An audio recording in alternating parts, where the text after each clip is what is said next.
waktu yang 3 bulan kesempatan kita menjual setiap tahun itu yang betul-betul mati. Yang jadi beban sama kita sampai saat sekarang seperti service charge, kondisi seperti ini kan tetap kita bayar. Terus listrik tetap kita harus bayar gitu. Telepon tetap kita harus bayar. Gaji karyawan kita harus bayar.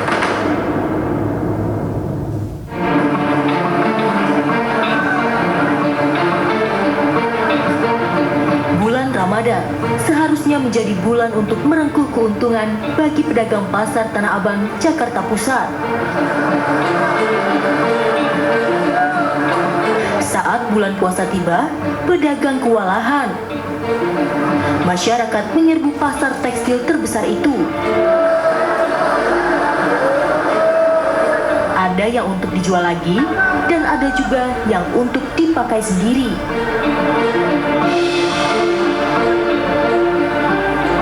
Namun kisah manis itu tak terjadi pada Ramadan tahun ini.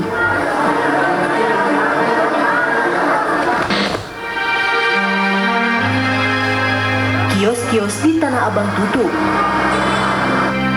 Lorong-lorong kios gelap dan sepi, dan tak ada hiruk-pikuk jual beli. Aktivitas perdagangan di pasar ini pun terhenti. Kalau tutup semua kan gimana? Kan barang banyak, terus mau diapain? Kok nggak bisa buka? Bisa nggak tetap buka? Jadi bisa kayak biasa lagi, kan? Kalau kita cuma barang doang kan banyak, kita tiap hari kan butuh itu, kuliah ya buat makan.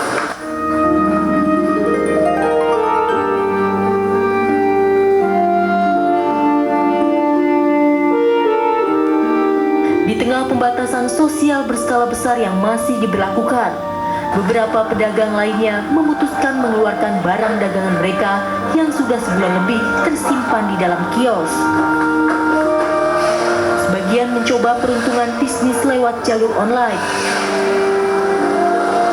Sebagian lainnya menawarkan barang di tempat tinggal mereka atau dari mulut ke mulut, dari WhatsApp ke WhatsApp. Harapannya perwakilan pedagang gimana, Bapak?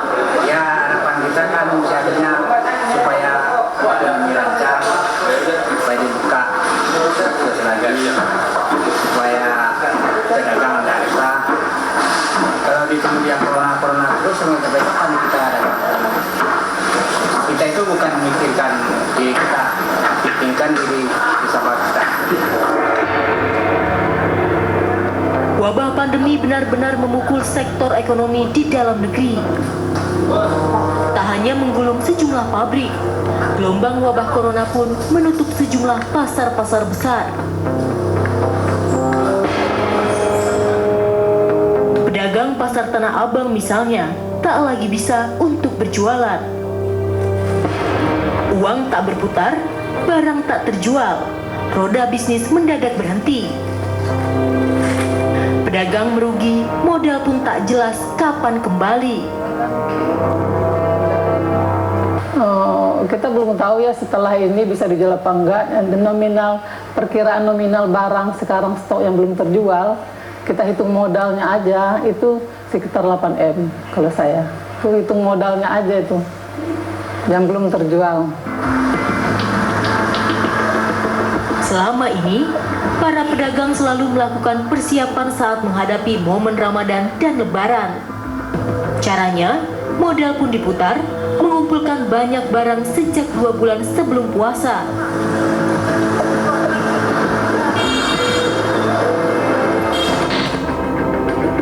Tahun ini, sebagian besar pedagang Tanah Abang sudah menyiapkan barang sejak Februari lalu. Berharap pada Maret dan April, barang tersebut berputar. Baik untuk grosiran maupun untuk eceran. Namun corona membuyarkan mimpi kaum pedagang. Virus itu ikut melumpuhkan pasar Tanah Abang. Pasar pun ditutup sejak 27 Maret lalu. Modal pedagang sudah habis menjadi barang. Sementara stok barang masih banyak tersimpan tak terjual. Pedagang baju muslim alami kerugian besar. Saya udah 32 tahun di Tanah Abang, baru ini yang betul-betul kita kesusahan gitu.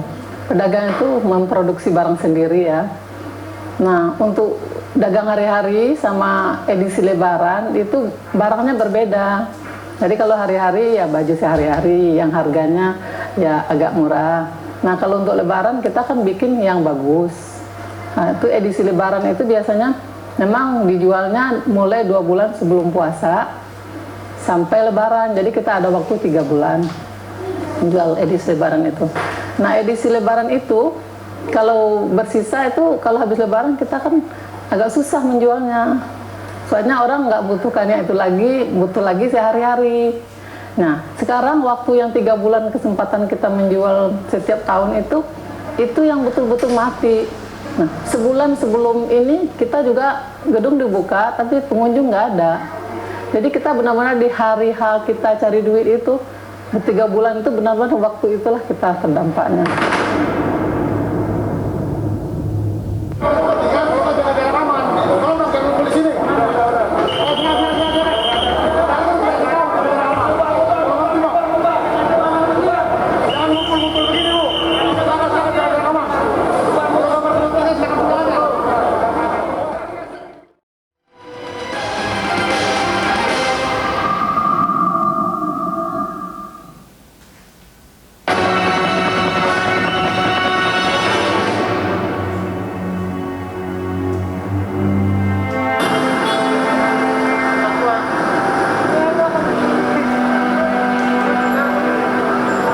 Di sektor ekonomi dan bisnis, bencana wabah pandemi ini disebut-sebut lebih buruk dari krisis ekonomi tahun 98 lalu.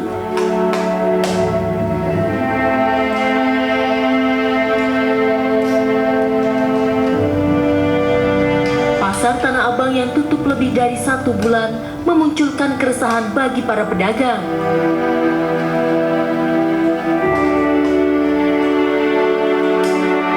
Ada sekitar 11.000 pedagang yang tersebar di Blok A, Blok F, Blok G yang ikut terdampak.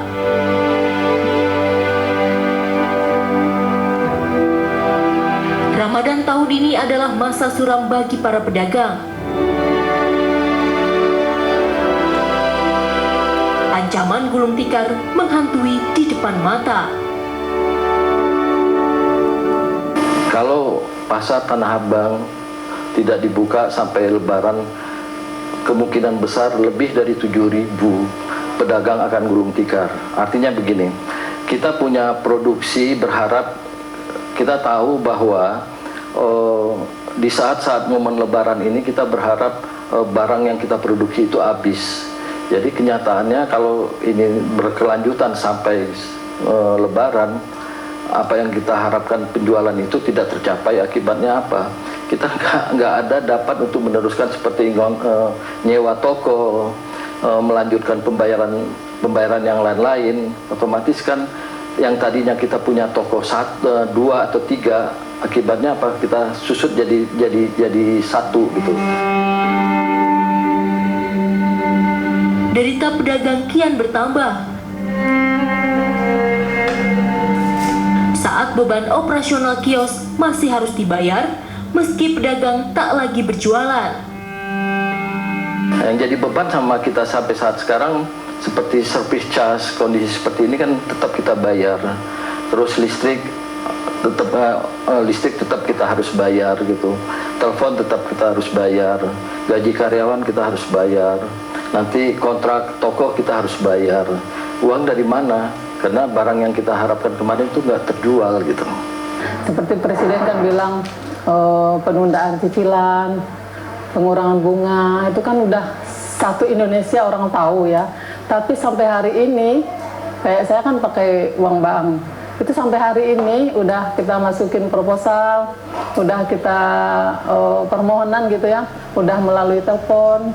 Ini udah berlalu sebulan, itu belum ada jawaban. Nah, seperti service charge juga masih jalan. Nah, banyaklah yang udah nggak bisa dihitung lagi, terlalu besar kerugian yang dihadapi pedagang.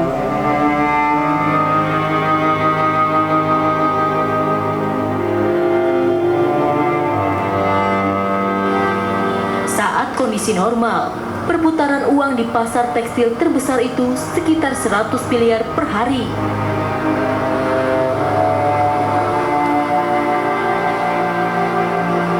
Sejak penutupan terjadi, diperkirakan putaran uang di pasar Tanah Abang yang hilang mencapai 4,8 triliun rupiah. Dampak ekonomi mulai terjadi di tengah wabah virus corona yang ada di Indonesia. Roda ekonomi tak bisa berputar karena adanya pembatasan aktivitas, salah satunya yang terjadi di pasar Tanah Abang ini. Sebagian besar para pedagang mengaku kehilangan pendapatan. Omset mereka pun berpotensi hilang akibat penutupan ini.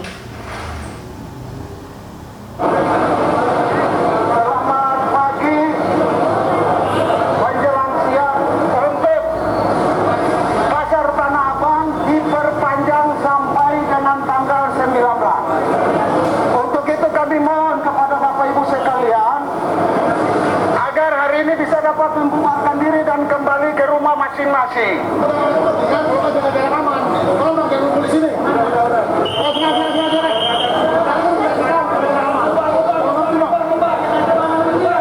Jangan ngumpul-ngumpul begini, Bu.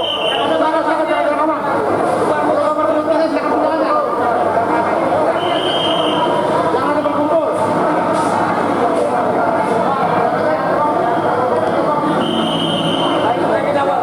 Jangan ditinggal.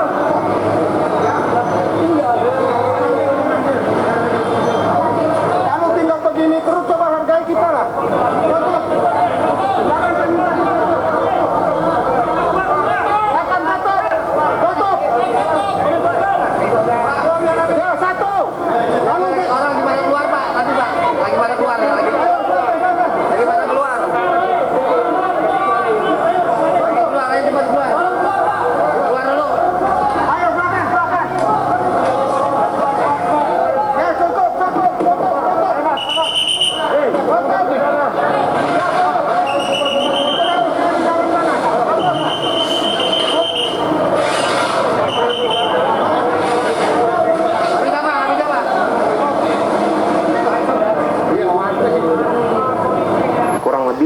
Pedagang di Tanah Abang Blok A, B, sama F itu di sekitar 11 ribuan pedagang, kurang lebih.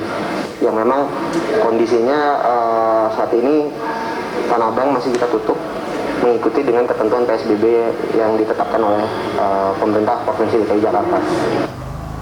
Pada nutup, silakan ditutup, jangan ada kegiatan untuk sementara waktu, Pak. Silakan ditutup untuk sementara waktu.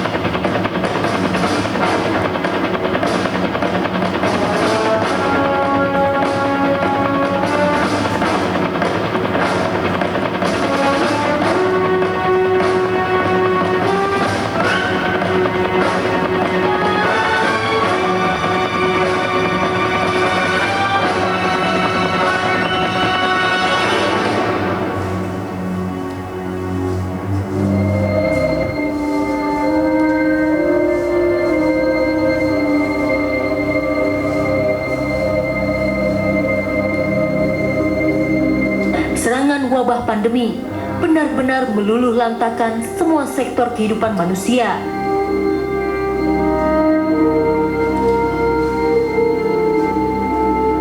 Sektor ekonomi adalah yang paling parah dampaknya. Ekonomi global memburuk, perdagangan dunia melambat, pertumbuhan ekonomi menuju ke titik minus. Potret bisnis pasar Tanah Abang yang saat ini mati akan berdampak panjang. Barang yang tak berputar membawa pedagang memasuki masa suram. Potensi omset triliunan rupiah hilang di pasar ini. Kalau untuk dari pedagang, saya tidak bisa estimasi jujur, karena memang pendapatan yang dimiliki oleh pedagang tidak terlapor kepada kami selaku pengelola gitu ya, Mbak. Jadi untuk data itu saya belum bisa sampaikan kalau itu.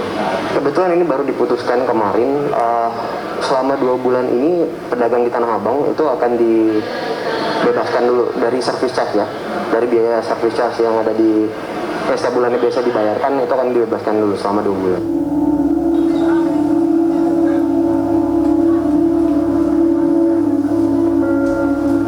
Tak hanya pedagang di dalam pasar Tanah Abang yang lumpuh bisnisnya akibat corona. Potret pedagang kaki lima di sekitar kawasan Tanah Abang lebih miris lagi. Jika tak berjualan di pinggir jalan, tak ada uang yang dibawa pulang. Berjualan pun terancam dibubarkan. Hidup makin sulit saat bantuan sosial tak jelas mereka dapatkan.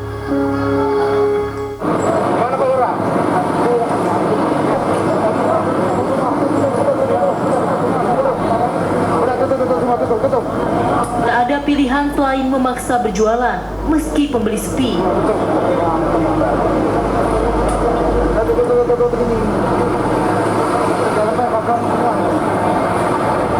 Belum lagi energi mereka terkuras saat harus kucing-kucingan dengan petugas Satpol PP yang patroli di kawasan itu.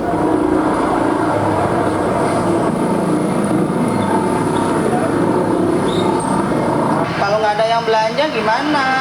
Udah gitu kan kita nggak dapat gaji. Kalau nggak bisa dagang kan kita susah. Kan gitu. Kalau di rumah aja kan kita mau makan apa? Ya kan? Bantuan nggak dapet. Kita butuh uang. Kita kan butuh makan sehari-hari juga. Buat anak-anak juga. Gimana dong dagangan nggak laku begini kan? Minta kebijakannya lah, jadi kita biar bisa usaha buat nyari makan sehari-hari gitu.